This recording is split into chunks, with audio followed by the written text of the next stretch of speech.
বলছে হাবড়া থেকে সন্দেশখালী মেরে কেটে 80 কিলোমিটার, আর হাবড়া থেকে মণিপুর প্রায় 1500 কিলোমিটার। আমাদের রাজ্যের শাসক দলের নেতারা এখন এমন কোনো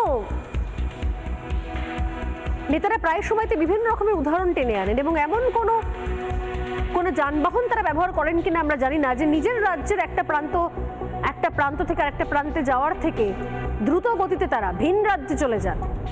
কখনো স্টুডিওয়ে বসে চলে যান, কখনো মঞ্চ থেকে চলে যান, কখনো এমনি এমনি সত্যি সত্যি বিমানে করে চলে যান, কিন্তু সন্দেশখালী যাওয়ার সময় তাদের হয় না। সেই কবে থেকে সন্দেশখালীর মেয়েরা পথ চেয়ে বসে আছেন যে কবে আসবেন মুখ্যমন্ত্রী। দিন পার হয়ে গেল, রাত পার হয়ে গেল, ভোটের প্রার্থী তালিকা বেরিয়ে গেল, মুখ্যমন্ত্রী হাবড়ায় এলেন কিন্তু সন্দেশখালীতে পা রাখলেন না। রাজ্যের যে কোনো দেশের যে কোনো প্রান্তের যে কোনো জায়গায় কোনো ঘটনা হলে সেই ঘটনাকে রং চং মাখিয়ে গল্পের গরু গাছে তুলে সেগুলোকে মঞ্চ থেকে তাতে শিলমোহর দেবো, সেগুলো নিয়ে কথা বলবো। কিন্তু সন্দেশখালীর মায়েরা মেয়েরা যে মারাত্মক অভিযোগ করেছেন সেটাকে বলবো সাজানো ঘটনা, সেগুলো হচ্ছে স্ক্রিপ্টেড, সেগুলো তারা সব বহিরাগত। অসাধারণ স্ট্র্যাটেজি নিয়ে এখনো চলছে তৃণমূল কংগ্রেস, এবং তারা ভাবছেন যে গল্পে গরু গাছে তুলে দিয়ে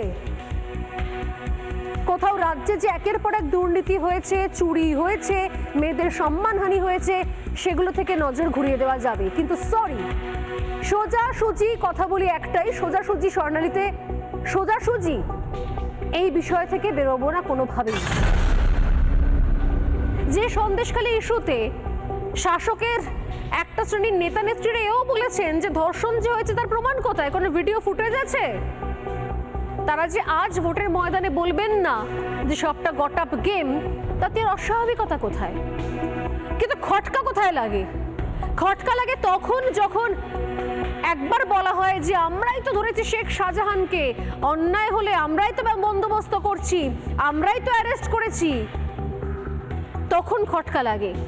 তখন মনে হয় কোনটা সত্যি, শেখ শাহজাহানকে অ্যারেস্ট করাটা সত্যি, নাকি সন্দেশখালীর মা বোনেদের অপমান করাটা সত্যি, তাদের গোটা ঘটনাকে সাজানো ঘটনা বলা সত্যি, তাদের অভিযোগগুলোকে স্ক্রিপ্টেড ডায়লগ বলা সত্যি, কোনটা? কথা হচ্ছে বাঁকুড়ার তৃণমূল প্রার্থী অরূপ চক্রবর্তীকে নিয়ে, যিনি বাঁকুড়ার তৃণমূল প্রার্থী হয়েছেন, প্রচারে নেমেছেন।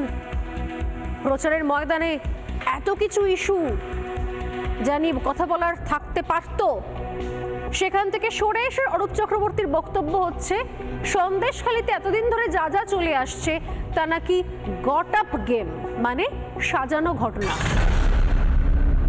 পশ্চিমবঙ্গের অলিতে গলিতে সমস্ত জেলায় বিভিন্ন প্রান্তে চোখ ঘোরালেই এরকম অনেক জমি মাফিয়া আপনারা দেখতে পাবেন। কারো রাজনৈতিক পরিচয় রয়েছে, কারো রাজনৈতিক ছত্রছায়া রয়েছে, কারো রাজনৈতিক আশ্রয় রয়েছে। কোথায় যাবে সাধারণ মানুষ? কোথায় যাবে?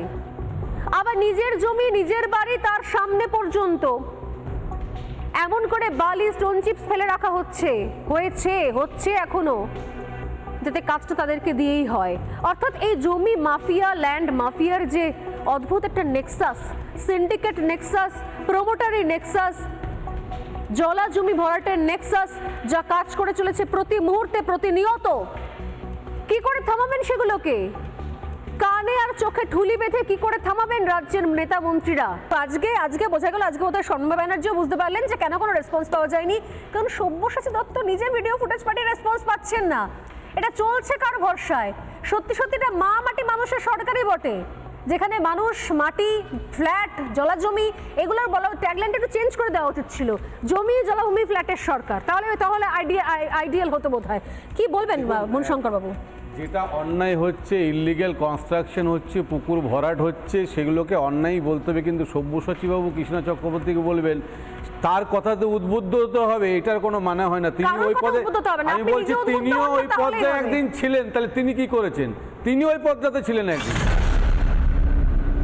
যে যত বড় অপরাধ করতে পারে, যার বিরুদ্ধে যত অভিযোগ আসতে পারে, সে হচ্ছে রাজ্যের শাসক দলের কাছে তত দামি সম্পদ।